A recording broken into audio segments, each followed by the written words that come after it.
Listen, the time is now. Not tomorrow, not when you feel ready, not when fear disappears, because it won't. The truth, you'll never feel 100% prepared. Welcome to my YouTube channel. This is Tujengane and Pamela. Karibuni sana, karibuni sana. It's so good to be here and thank you for tuning in. So this year, nearly spent a New Year's Eve at church. And it was honestly one of the most meaningful crossovers I've had. It wasn't about the noise or excitement, but more of clarity. During the service, two people talked, and they talked about almost the same thing, vilikuwa vimeingiliana.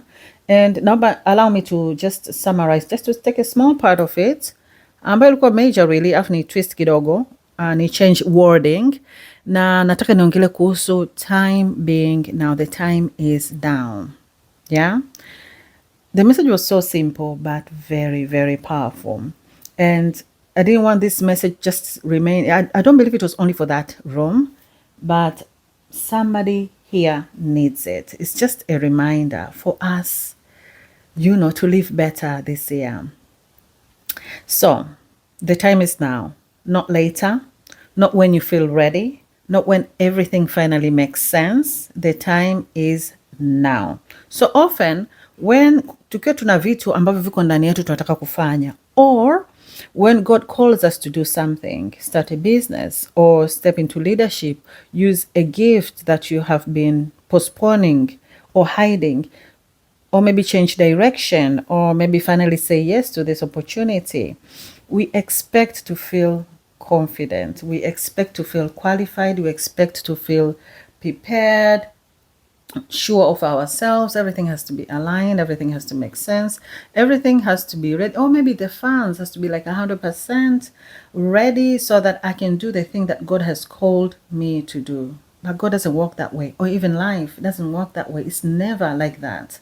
But instead, fear shows up. Doubt shows up. There will be voices that will whisper to you, trust me, that says you're not qualified, you cannot do this. Who do you think you are? And you can't, you simply can't. Or maybe even friends and family will disqualify you, and because they're so used to you, wanaweza wakasema kwamba wewe unaweza nini. That's how usually happens. You might feel even unworthy, or as if you're pretending, or even a fake. All of these things, I felt them before. And as I talk to different people, whether at work or colleagues or some family, they will tell you they felt like this. So I realized this is a normal human thing or feeling to feel. It's normal, but it doesn't mean we have to bow down to it. There's a way we can come out of it. And maybe that is you right now. You know what you're supposed to do. You know what you're called to do, but you keep waiting to feel ready. Let me say this clearly and as gently as possible. You will never feel 100% ready. There'll never be a perfect time. There'll never be a moment where fear disappears completely. There will never be a season where doubt stops knocking at your door. And if you keep waiting for that perfect timing, you may wait forever, I'm afraid. And here's the truth. God doesn't call the qualified. He qualifies the called.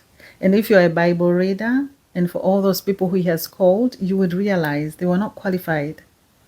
But as they were doing it, as they were learning to listen to God's voice, as they were learning to move with God, they were getting the qualification along the way. And growth doesn't happen before you move. It happens when you are moving. It's when you start a business that you learn. It's when you accept the challenge that confidence grows. It's when you step into the unfamiliar territory. The strength is built. It's not before. So many people, we are stuck. Most of us, not because we lack the ability to do the thing, but because of what we have convinced ourselves in our head and the voices we are hearing, and we are bowing down to them. So fear has killed dreams. Fear has delayed purposes in life. Fear keeps people living in bondage and below what they were created to do. And fear is the biggest reason people never fully walk in what they're supposed to do. So what if this year we chose differently? Instead of telling ourselves, oh, what if I fail? But you tell yourself, what if I learn? What if I grow? What if I become more qualified? Instead of waiting to feel confident, you say, let me just obey this voice that is telling me to do this thing. Because feelings do change, fear goes up and down, it doesn't go away. But that calling, that nudge for you to do that thing, whether it's to record, to do a podcast, to move countries, to raise a family, will always be there. Just do and know that you will get the ability as you go along the way. You know, as I talk to different people, you get to realize that life, in all the things, in order to qualify, you have to be in it. Yeah. For example, for those who are driving, you have to learn theory and pass the theory first. And once you have passed, they cannot just hand you a car and say, okay, go and drive. You haven't done the practical. You have to do the practical as well. And it's the same as a job. When you either have, let's say, a master's degree in whatever that you have studied, yeah, you will spend your time obviously applying for jobs. You can't go to a company and they'll automatically say, oh, here's the company, automatically become a CEO because you have a master's degree. Before you become a CEO, before you become a director, you have to practice. You have to do the job. You have to start with a lower pay. You have to make mistakes. You have to learn from the upper peers. You have to spend years perfecting your crafts before you become a CEO or director or manager or whatever position that you're aiming to be. So you can read as many books. You can say, oh, I'm getting prepared. Just give me this 6 months so that I can I can read motivational books so that I can be ready for this. Or before I open a podcast, let me just listen to this and this and this so that I can, get some inspiration. Or, my friend, in all these examples, even if you were to look, you will perfect your craft, you will learn, you will gain confidence while you are at it. So the time is now. Let me encourage you. Just take a step at a time. Start slowly. It doesn't matter with fear, with low confidence. Just know God is on your side. And you have the ability to do, as long as you know this is what God has called you to do, as long as you know it's something in your heart that is not sitting well, you feel like you are born to do this, just do it.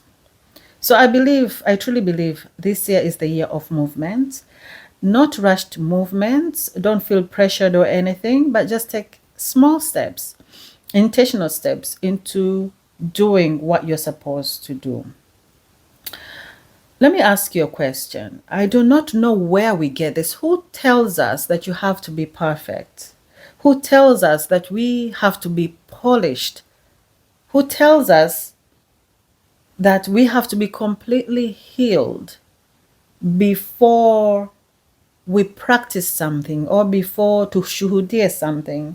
Because that voice is not from God and that is not God. God is the one who calls the unqualified and he qualifies during hizo vitu ambavyo anakuwa ametupatia tufanye. So here's another truth we don't talk about enough. You do not owe anybody perfection. Oh, I love that. I don't owe anybody perfection. I come as I am. I do not owe people explanation of my calling. You do not owe anybody explanation of your calling because it's your calling. You don't owe anybody, including the world, proof of what God has called you to do. So let me ask you, who owes you? Why not trust the ability that God has given you? Why don't you trust in the thing that is pushing you to do that thing? The time is now. So during this year, honestly, I want to come here today to give you an encouragement that Do not let fear decide your future. Let me repeat that again for this year, kindly, please. Let me remind you, encourage you, and tell you that do not let fear decide your future. Do not let doubt silence your obedience. Don't let intimidation keep you from moving. Start small if you have to. Start shaking if you have to. Start scared if you have to. But take a step. Move. A day at a time, a minute at a time. Do not stay still. Make sure you are taking a step of faith, of action, of doing. No pressure, no fear, but love. God is with you in the process. God is with you in the uncertainty, and He is with you while you are becoming. You do not need to have it all together to make sense. You just need to move. Just move. I pray that this has encouraged you, that it has grounded you and reminded you that you are capable more than you think. And whatever you are, whatever you are doing, whatever you're facing, you're not late and you're not disqualified. You are not alone. Thank you. Bye.